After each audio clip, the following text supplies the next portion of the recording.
Hi friends, welcome to Nila's kitchen. வாங்க இன்றைக்கி செம்ம டேஸ்டான ஒரு வெண்டைக்காய் காரக்குழம்பு எப்படி செய்யலான்னு பார்க்கலாம்.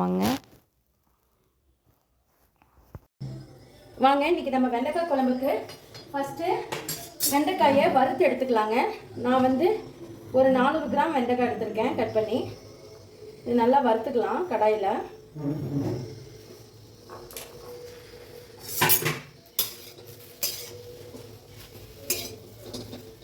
இது நல்லா வறுத்தா இந்த பிசு தன்மையில் இதில் ஒட்டிடுங்க. அதுக்காக தான் நம்ம கடாயில் போட்டு வறுக்கிறது. இது நல்லா வதங்கட்டும். அப்புறம் காமிங்க. கடாயில் நல்லா ஹீட் பண்ணிடலாம். அந்த ஒரு ஈரப்பதம் மாதிரி வருங்க. இது நல்லா டீப்பாக ஃப்ரை ஆகி நம்ம கடாயில் ஒட்டிடுங்க. இதுக்கு நம்ம என்ன கொஞ்சம் கேர்டு ஊற்றிக்கலாம். பாருங்கள், கொஞ்சமாக நான் தூளுப்பு ஆட் பண்ணிக்கிறேன். ஒரு 1/2 டேபிள் ஸ்பூனு.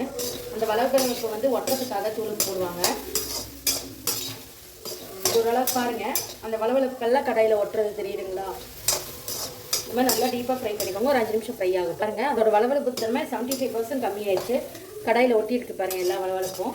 இப்போ நம்ம இதில் கேர்டு ஒரு ஸ்பூன் அளவு ஊற்றுங்க போதும். நான் 1 ஸ்பூன் தான் ஊற்றிருக்கேன்.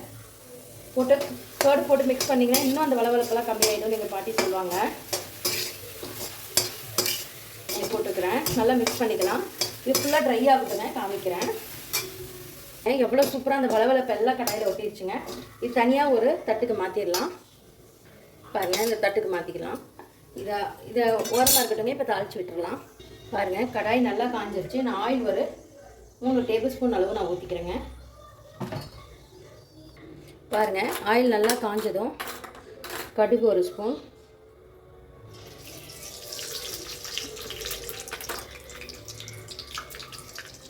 நல்லா பொரிஞ்சதும் 2 வெந்தயங்க. நிறைய போட வேணாம், ஒரு 1/4 ஸ்பூன் போட்டால் போதும்.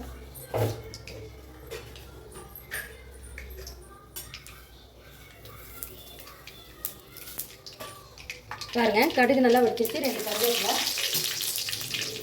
இதில் ஒரு 10 பல்லு பூண்டு எடுத்திருக்கேன், போட்டுக்கிறேங்க. சின்ன பூண்டா ஒரு 20 சின்ன வெங்காயத்தை 2 2 கட் பண்ணியிருக்கேன், போட்டுக்கிறேங்க. சின்ன வெங்காயம் பூண்டு நல்லா வதங்கட்டுங்க. இப்போ நம்ம ஒரு 2 தக்காளி எடுத்து மிக்ஸி ஜாரில் அரைச்சி எடுத்துக்கலாம். பாருங்கள், இந்த அளவுக்கு ஆனியன் நல்லா வதங்கணும். வதங்கும் போதே ஒரு 1/4 ஸ்பூன் அளவு, 1/4 ஸ்பூன் கொஞ்சம் கம்மிங்க, ஒரு சிட்டி அளவு மஞ்சள் போட்டுக்கிறேன். நல்லா ஃப்ரை ஆகட்டும். இந்த ஆனியன்லேயே நான் என்ன பண்ணுறேன்னா வரமிளகாத்தூள் ஒரு 3/4 ஸ்பூன் அளவு போடுறேன் காரத்துக்குங்க. இந்த ஆயிலே நல்லா வதக்கினா குழம்பு நல்லா காரம் வருங்க, கலர் வருங்க. அதுக்காக பாருங்க எவ்வளோ சூப்பராக இருக்குன்னு. இப்போது நான் ஒரு பெரிய சைஸ் தக்காளி 2 தக்காளியை மிக்ஸி ஜாரில் அரைச்சி எடுத்துருக்கேன், ஊற்றிக்கிறேன். இந்த மாதிரி அரைச்சி ஊற்றும் போது கொஞ்சம் திக்னஸ் கிடைக்குங்க குழம்பு. அதுக்காக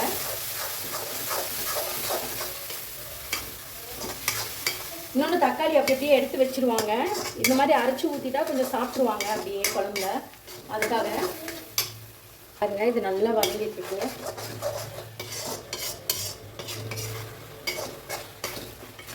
இது வதங்கும் போது நம்ம எடுத்து வச்சுருக்க வெண்டைக்காயும் போட்டுக்கலாம். இதில் நல்லா மிக்ஸ் பண்ணிக்கோங்க. இந்த மசாலாவில் நல்லா வதங்கட்டும்.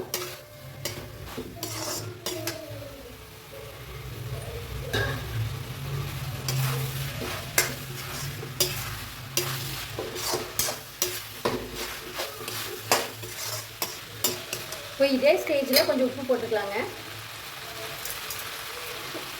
பாருங்கள், இந்த ஸ்டேஜில் சின்ன லெமன் சைஸ் புளி எடுத்து கரைச்சி ஊற்றிக்கிறேன்.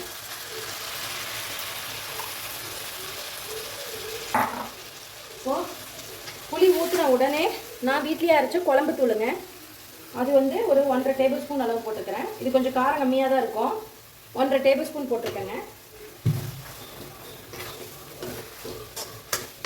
புளியும் இந்த மிளகாத்தூளும் போட்டு நல்லா மிக்ஸ் பண்ணிக்கோங்க. இப்போ நம்ம தேவையான அளவு தண்ணி ஊற்றிக்கலாம். நீங்கள் இந்த திக்னஸாக சாப்பிட்டீங்கன்னா திக்னஸாக வச்சுக்கோங்க. கொஞ்சம் புளிப்பாக கெட்டியாக சாப்பிடுவீங்கன்னா கெட்டியாக வச்சுக்கோங்க, இல்லை லூஸாக வச்சுக்கோங்க. இப்போ தேவையான அளவு நான் தண்ணி ஊற்றிக்கிறேன். மிக்ஸி ஜாரை வாஷ் பண்ணி அப்படியே ஊற்றிட்டேன். இன்னும் கொஞ்சம் தண்ணி ஊற்றிக்கிறேன். நல்லா கொதிக்கிட்டுங்க, உங்களுக்கு காமிக்கிறேன். பாருங்கள், சூப்பரான ஒரு வெண்டைக்காய் குழம்பு ரெடி ஆயிடுச்சு. காரம் உப்பு எல்லாம் சூப்பராக இருக்குங்க.